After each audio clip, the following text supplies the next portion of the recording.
Necə də gözəl duadır. Deməli, nəql olunub ki, İmam Sadiq əleyhissalam Ramazan ayının son axırıncı 10 gecəsində bu duanı oxuyardı.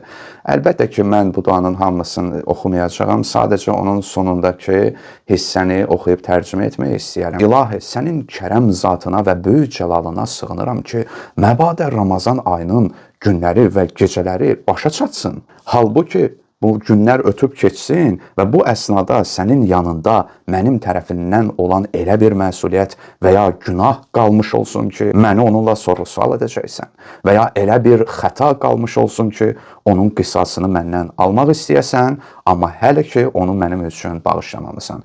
Yəni, məbadə vay, Ramazan ayı ötüb keçər, mənim üzərimdə ağır məsuliyyət, günah və xətalar qalar ki, sonra sən bunları mənimlə hesablaşasan. Nə üçün imam bu cür təlaş içindədir? Çünki hətta kəlamda da deyilir ki, ola bilsin bu barədə danışdım ki, ən bədbəxt o kəsdir ki, Ramazan ayı bitsin və bu adamın günahları bağışlanmasın. Kəlamlarda deyilir ki, əgər Ramazan ayında bizim günah və xətalarımız bağışlanmasa, başqa ilin günlərində, aylarında onların bağışlanması çox çətin olar. Ey mənim ağam, ey mənim ağam, ey mənim ağam, səndən diləyirəm, ey özündən başqa heç bir məbud olmayan, çünki səndən başqa heç bir ibadətə layiq məbud yoxdur. Əgər məndən razı olmamısansa, elə indidən məndən razı ol. Ey rəhm edənlərin ən rəhimlisi. Ey Allah, ey tək, ey Səməd, ey doğmayan və doğulmayan, ey heç bir kəsin ona tay və bərabər olmadığı kəs. Bundan sonra bu hissəni tez-tez deyirsiniz. Mən onun ərəbcəsində yazacağam ki, siz o zikri bu gecə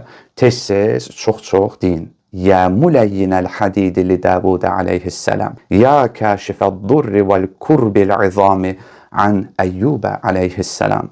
Ey Davud aleyhissalama dəmiri yumşaldan. Ey Əyyub aleyhissalamdan zərəri və böyük dərdləri uzaqlaşdıran. Ey müfərricə həmmi Yaqubə aleyhissalam. Ey munəffisəğammi Yusufə aleyhissalam. Ey Yaqub aleyhissalamın dərdinə fərəc verən. Ey Yusuf aleyhissalamın qəmini uzaqlaşdıran munəffis, yəni ona bir nəfəs verən. Salli alə Muhammedin və əli Muhammed kəmə əntə əhluhu ən tusalli aleyhim əcməin. Məhəmməd salavatullaha və onun əhl-i beytinə salavat göndər.